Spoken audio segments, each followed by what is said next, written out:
하나님의 말씀입니다. 경청하십시오.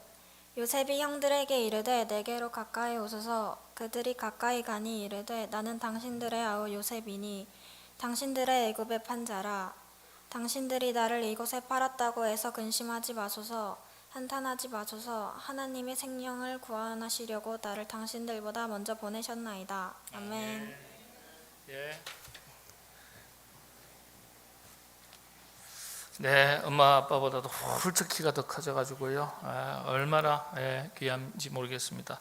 한때 발레까지 했는데 우리 교회 아주 참 소중한 자녀입니다. 감사를 드립니다. 이 사진 하나 보여드릴게요. 무엇인지 한번 맞춰보시죠. 뭘까요? 우리 자녀들 그냥 안경인가요? 선글라스, 이 선글라스인 줄 어떻게 알아요? 예, 저는 선글라스를 잘 쓰지 않아서 잘 모르지만은 있어도 잘 쓰지는 않습니다만은 요즘은 굉장히 많은 분들이 시시때때로 이 선글라스를 착용합니다. 선글라스 착용하는 것 멋으로 폼으로 착용하기도 하지만은 우리 시력을 보호하는 데 있어서 굉장히 중요하죠.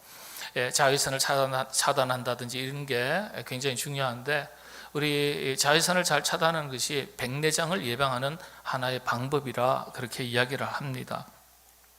자, 선글라스입니다. 가격대도 천차만별이고요. 여러분은 어떤 선글라스를 가지고 계십니까? 더 구체적으로 여러분들은 어떤 색상의 선글라스를 가지고 계십니까? 어떤 색상인가요? 빨간색요. 네. 노란색도 있을 수 있고요. 한두 가지 정도 쓰지 않을까 했는데 생각보다 선글라스 색상이 얼마나 많은지요. 파란색, 노란색, 초록색, 회색도 있고요. 빨간색도 있고요. 주황색도 있고요. 검은색도 있고요. 청색도 있고요. 생각보다 굉장히 많습니다. 노란 선글라스를 끼면은 세상이 노랗게 보입니다. 빨간 선글라스를 끼면 세상에 많은 컬러풀한 이 세상이지만은 그 위에 빨간색이 더 칠해져서 보입니다. 원래는 빨간 색상인데요. 여기에 노란 색상의 선글라스를 끼면 이 빨간색이 어떻게 보일까요? 이게 어떻게 얼마나 똑똑한지요. 저는 초등학교 1학년 올라가가지고 한글 뗐는데 요즘 애들은요, 3살, 4살 이전에 한글을 다 떼고요. 말문을 열자마자 한글을 떼고요. 그게 주황색이래요. 이런 깊은 경지를 어떻게 알았는지. 빨간색도 노란 색상의 선글라스를 끼면요, 주황색으로 보여요. 다르게 보여요. 세상 많은 사람들이 이 색깔은 빨간색이라고 이야기해도 노란 선글라스를 딱 낀 그 사람에게는 뭘로 보여요? 하늘이 대쪽 나도 주황색으로 보여요. 내가 어떤 색상의 선글라스를 쓰고 사물을 보느냐, 그것에 따라서 세상이 다르게 보입니다. 우리가 흔히 하는 말 중에 그 전에 하나 볼게요. 이거 하나 더 하죠. 여러분들 자 한번 보시죠. 블럭 중에 하나인데요. 청색도 있고 그 옆에는 회색 같기도 하고 흰색 같기도 하고 그 아래는 브라운 계통의 나무 색깔 같기도 하고요. 그렇죠? 암갈색 같기도 하고요. 자, 화살표에 동그라미 친 부분의 안쪽 색깔이 어떻게 보입니까? 회색으로 보일까요? 네. 저 블럭 4개 있죠? 아래쪽. 네. 고동색이라고도 할 수 있고 브라운 컬러라고도 할 수 있고 그렇죠. 대부분 어떻게 보이시나요? 회색으로 보이세요? 네. 제가 방금 말씀드린 대로 브라운 색상으로 보이기도 하고요. 그리고 회색으로 보이는 분도 계시고요. 그런데 놀랍게도 똑같은 우리 눈인데도 노란색, 노르스름하게 혹은 황토색으로 보이는 경우도 있습니다. 노란색에 가깝게 보일 때가 있습니다.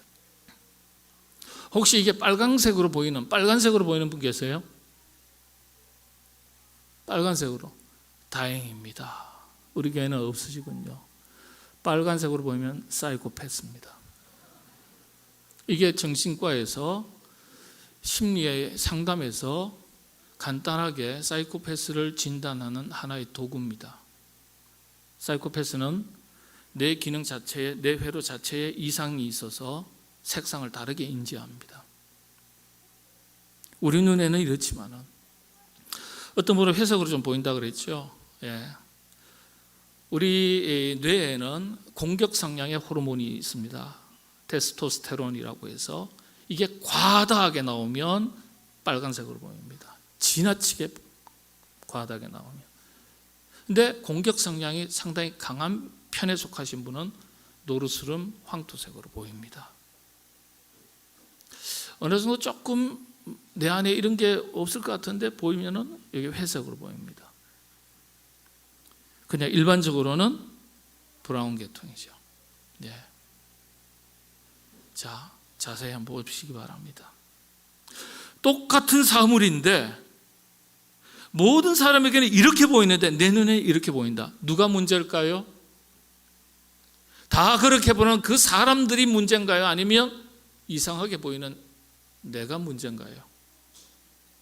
내가 문제일 수 있습니다. 우리가 흔히 이런 말을 씁니다. 가치관, 인생관, 신앙관. 관이라 그러죠. 관.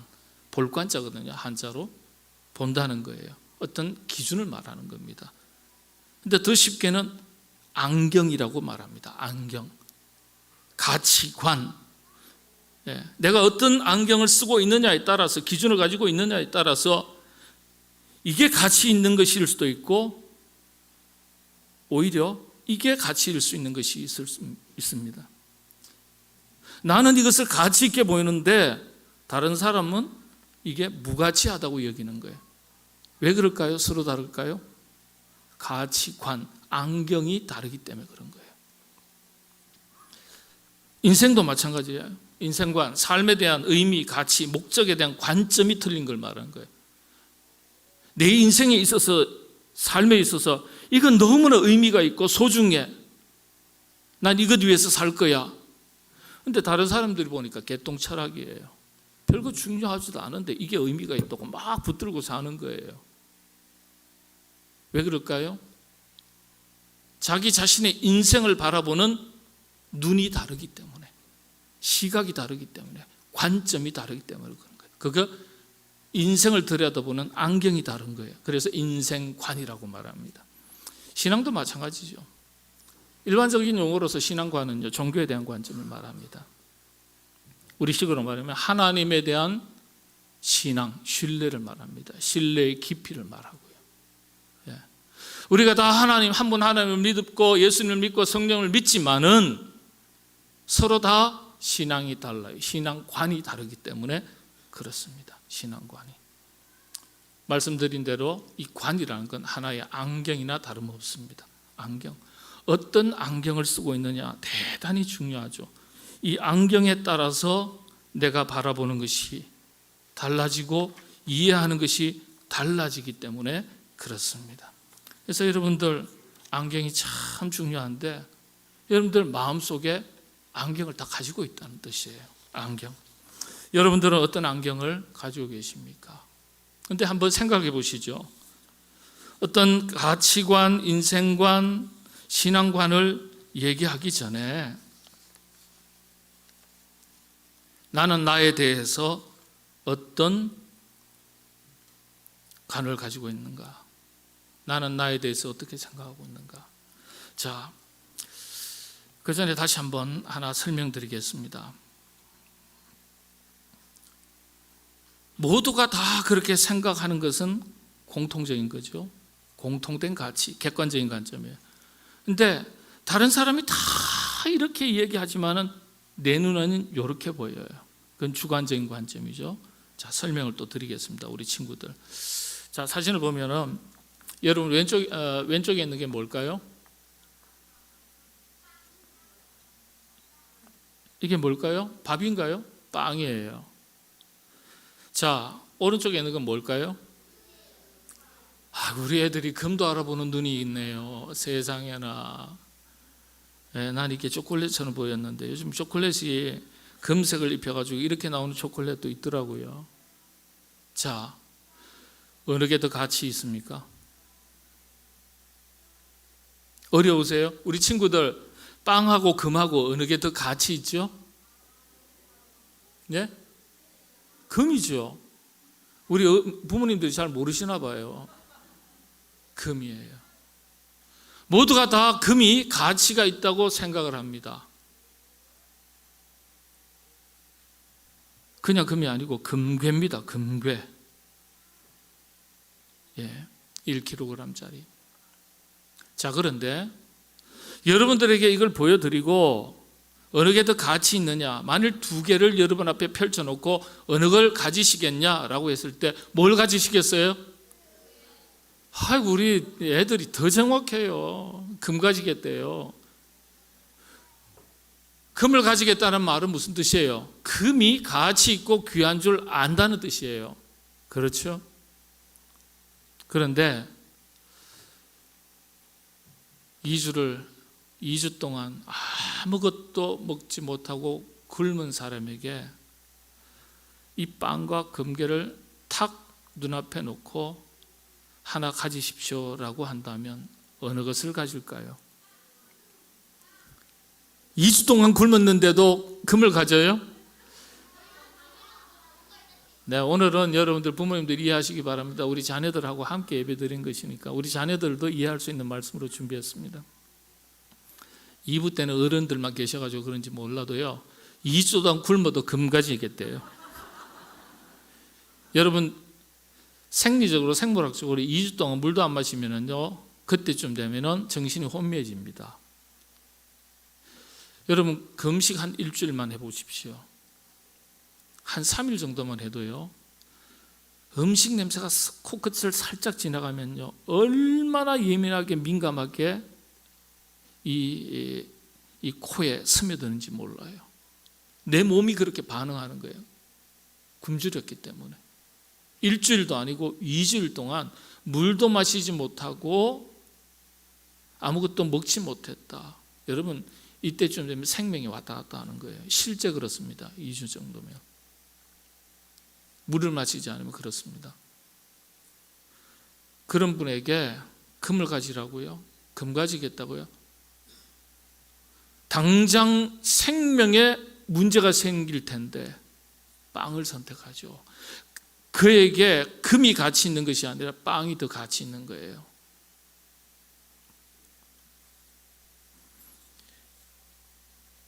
어떤 사람에게는 금이 더 중요하다 말하지만은 나에게는 빵이 더 가치 있는 것이 될 수 있습니다. 자, 말씀을 조금 바꿀게요.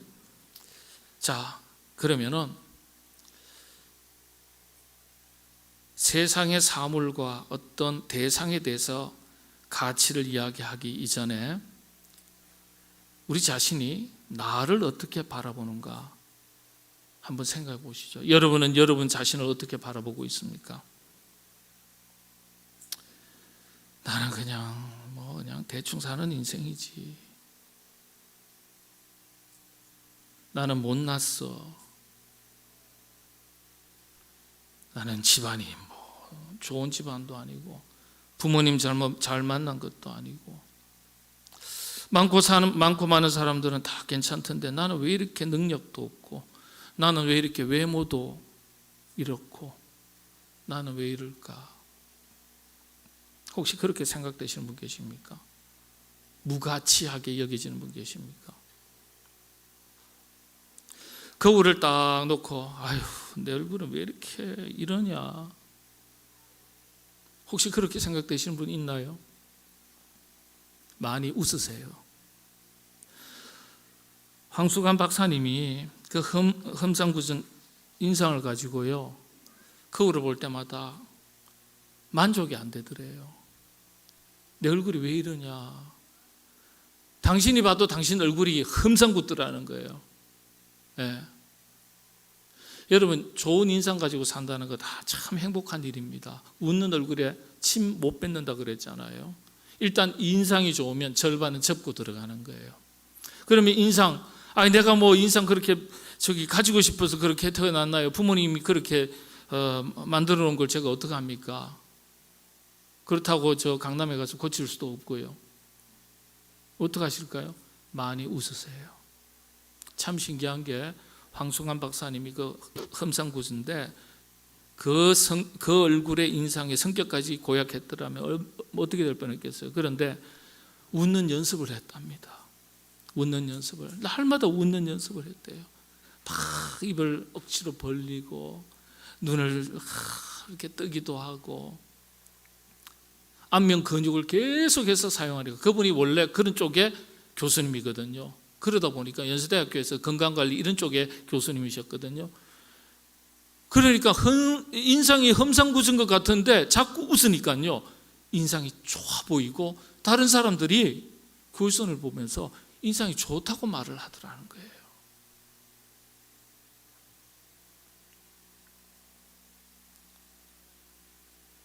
내 얼굴을 보면서 나는 못났다. 내 삶을 들여다보면서 내 인생은 왜 이러냐, 이렇게 부정적으로 늘 생각되시는 분들이 계세요. 어떤 분들은 반면에 이 정도면 내 얼굴이 괜찮지, 이 정도면 내가 괜찮지, 난 괜찮은 사람이야, 이렇게 느껴지는 사람들이 또 있어요. 여러분 참 신기해요. 모두가 자기 자신을 긍정적으로 바라볼 것 같고 귀하다고 가치 있다고 그렇게 느낄 것 같은데 그렇지 않은 사람이 의외로 많습니다. 낮은 자존감이에요. 낮은 자존감의 사람들이 의외로 많습니다. 또 한편에서는 자기 자신을 긍정적으로 바라보는 높은 자존감을 가진 사람들도 또 많이 있습니다. 이게 왜 중요하냐? 자기 자신에 대해서 긍정적으로 바라보지 못하고 낮은 자존감을 가지고 있으면 직결되는 것이 행복, 만족감이 뚝 떨어집니다. 행복도가 뚝 떨어져요. 행복지수가 뚝 떨어집니다. 이 정도면은 까무잡잡한 피부에 키는 182, 몸매도 날씬하고 이 정도면 괜찮게 생겼지. 제 자신을 그렇게 바라보는 거예요. 다른 분들이 어떻게 바라보든지 관계없이. 세상 사람들이 저를 새카맣다고 이야기할지라도 원래 까만 것이 닦으면 흰 것보다 더 빛난다, 이렇게 생각하면서 자기 자신을 긍정적으로 바라보는 것이 굉장히 중요합니다. 그것이 확대되어서 자기의 모든 삶을 긍정적으로 바라보기 시작하는 거예요. 자기를 어떻게 이해하느냐, 이게 자기 이해, 자아, 정체성을 이게 참 중요합니다. 그렇다면 요셉은 요셉 자신을 어떻게 이해했을까요? 여러분, 우리 친구들, 요셉은 요셉 자신을 어떻게 이해했을까요? 오늘 성경 본문이 나옵니다. 한번 보실까요? 같이 읽겠습니다. 요셉이 형들에게 이르되 내게로 가까이 오소서. 그들이 가까이 가니 이르되 나는 당신들의 아우 요셉이니 당신들이 애굽의 판자라. 자, 세상에 많은 사람들이, 애굽에 있는 많은 사람들이 애굽에서 요셉이 살아오는 세월 동안 수많은 사람들이 요셉을 가리켜 뭐라고 얘기했냐 하면은요, 요셉은 팔려온 사람이다, 그렇게 얘기했습니다. 형제들이 상인에게 팔았고 그 상인의 손에 의해서 애굽 땅까지 팔려왔고요. 그리고 머슴으로, 종으로, 하인으로 살아왔던 사람이에요. 나중에 애굽 총리 대신이 되지만 그 이전까지도요 계속해서 머슴 노릇했습니다. 종 노릇했어요. 그리고 많은 사람들이 뭐라고 얘기할까요? 저 친구 팔려온 사람이었는데 출세했네, 이 소리 한 거예요. 팔려왔네. 그 형제들도 이 동생 요셉을 팔았다 그랬어요. 그런데 세상 사람들은 다 저 사람 요셉 팔려온 사람인데 출세했네 이렇게 얘기하지만 요셉은 정작 자기 자신을 어떻게 이해했냐? 자기를 어떻게 이해했냐? 자기 정체성이 너무도 건강해요. 자존감이 높아요. 그 다음 5절의 말씀이죠. 같이 읽겠습니다. 당신들이 나를 이곳에 팔았다고 해서 근심하지 마소서, 한탄하지 마소서. 하나님의 생명을 구원하시려고 나를 당신들보다 먼저 보내셨나이다. 세상 사람들은 요셉을 가리켜 팔려온 사람이다, 팔려간 사람이다 그렇게 얘기하지만 정작 요셉은 나는 하나님께서 앞서 보내셨다. 나는 보냄을 받은 사람이다. 이 의식이 꽉 중심에 있었던 거예요. 나는 하나님이 보낸 사람이야. 하나님께서 보내신 사람이야. 하나님께서. 자기를 해석하고 자기를 바라보는 눈과 시각, 틀이, 자기 삶을 이해하는 틀이 완전하게 달라. 완전하게. 참 대단한 것 같아요. 내가 어쩌다가 이 부모 밑에서 태어났을까? 어쩌다가 우리 가정은 이런 가정인가? 어쩌다가 이런 자식이 태어났을까? 왜 우리 가정은 이럴까? 왜 내 인생은 이럴까? 이렇게 생각하는 사람들도 있지 않겠어요? 그런데 똑같이 살아도 하나님께서 뜻이 있으셔서 이 가정의 아내 되게 하셨다. 이 가정의 남편 되게 하셨다. 이 가정이 이 자녀들의 부모가 되게 하셨다. 우리 부모님의 아들, 딸이 되게 하셨다. 이런 의식을 가지고 가정을 살아가는 사람과 질적으로 완전히 틀린 거예요. 이 땅에 수많은 교회가 있습니다. 많고 많은 교회들 중에 왜 내가 삼성교회에 왔을까? 왜 삼성 신도시 이쪽으로 이사 왔을까? 강남 가고 싶었는데 어쩌다 내가 삼성에 떠밀려 왔네. 이런 생각을 가진 사람과 하나님께서 나로 하여금 뜻이 계셔서 이곳에 오게 하셨고 이곳에서 삼성교회를 만나게 하셨고 이곳에서 하나님의 일꾼 되게 하셨다. 이런 의식을 가지고 있는 사람과 여러분 그 삶이 질적으로 완전히 달라요. 하늘과 땅 차이예요. 저는 목사니까요. 왜 많고 많은 교회들 중에 하나님께서 왜 나로 하여금 이 삼성교회에 오게 하셨을까? 혹시라도 이리저리 떠밀려서 어쩌다가 내가 삼성교회에 오게 됐네. 이런 의식을 가지고 목회하는 것과 하나님께서 나로 하여금 뜻이 계셔서 계획이 있으셔서 사명이 있으셔서 나로 하여금 삼성교회에 오게 하셨다. 그리고 담임 목회하게 하셨다. 이런 의식을 가지고 목회하는 것과 여러분 어떨까요? 질적으로 완전히 틀려요. 질적으로 완전히 틀려요. 당신들보다 하나님께서 먼저 보내셨다. 나를. 하나님께서 나를 먼저 보내셨다. 나는 보냄을 받은 사람이다. 이게 야곱의 자기 정체성이고 자기를 가치 있게 여기는 거예요. 자기 삶에 거룩한 목적이 있다는 것을 가지고 의식을 가지고 사니까 얼마나 자존감이 높은지 몰라요. 보냄을 받았다. 여러분들 미션이라 그러지 않습니까? 미션. 우리 자주 사용하는 말 중에 미션이라고 사명, 임무, 과제 이런 뜻입니다. 여기에 원래 이 단어가 모비멘툼이라고 하는 그래서 여기에서 미션이라는 말이 나왔는데 보내다, 사명, 임무, 미셔너리, 선교라는 단어가 여기서 나왔어요. 다 보낸다, 보내어지다. 요셉은 보냄을 받은 자라는 사명자라는 의식이 있었습니다. 동시에 하나님께서 선택하셔서 보내셨으니까 특별한 사람이라는 것을, 사랑받는 존재라는 것을 의식하고 있었어요. 인식하고 있었어요. 높은 자존감.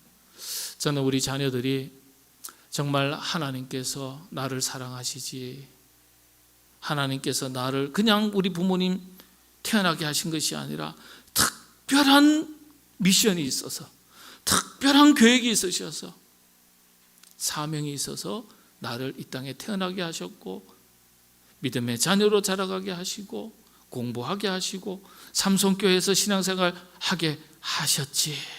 이런 의식을 가진 높은 자존감을 가진 그런 건강한 자녀로 자라갈 수 있도록 하나님께서 큰 은혜 더해 주시기를 바랍니다. 여러분 모든 분들 그저 한 성도 한 분 아니에요. 하나님께서 나로 하여금 거룩한 뜻이 계셔서 나로 하여금 이곳에 보내셨지. 그리고 담임 목회하게 하셨지. 우리 장로님들은 하나님께서 이 교회 보내신 것 하나님의 특별한 뜻이 있어서 보내셨지. 그리고 장로의 직분을 감당케 하셨지.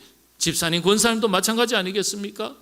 그런 의식을 가지고 여러분 신앙생활을 하시게 되기를 바랍니다. 마지막입니다. 한 10년 정도 되신 우리 권사님이신데 오셔가지고 저한테 이런저런 얘기하시다가 이런 얘기하셨어요. 이전에 굉장히 교회 이름만 되면 알 수 있는 큰 교회 다니시다가 이곳으로 이사 오셔서 저희 교회 오셨어요. 처음에는 많고 많은 교회 중에 삼성교회 오시고 나서는 왜 하나님께서 이 삼성교회에 오게 하셨을까? 이유가 뭘까? 이게 잘 몰랐대요. 근데 시간이 지나가면서 우리가 건축하고 쭉 지나오면서 그런 과정들을 들으시고 하더니 하나님께서 나를 이곳에 오게 하신 이유를 알겠습니다. 하나님께서 이곳에 오게 하신 이유를, 목적을 알겠습니다. 그걸 저한테 2번이나 얘기하시더라고요. 네, 2번이나. 여러분 신앙생활 그저 해도 그저 하실 수 있습니다.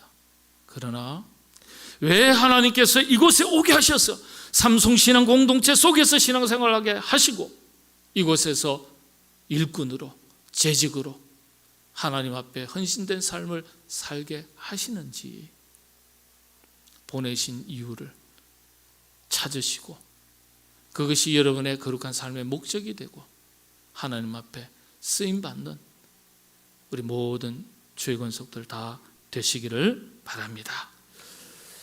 기도하겠습니다. 주님, 우리 자녀들이 이 시대에 요셉이 되게 하여 주옵소서.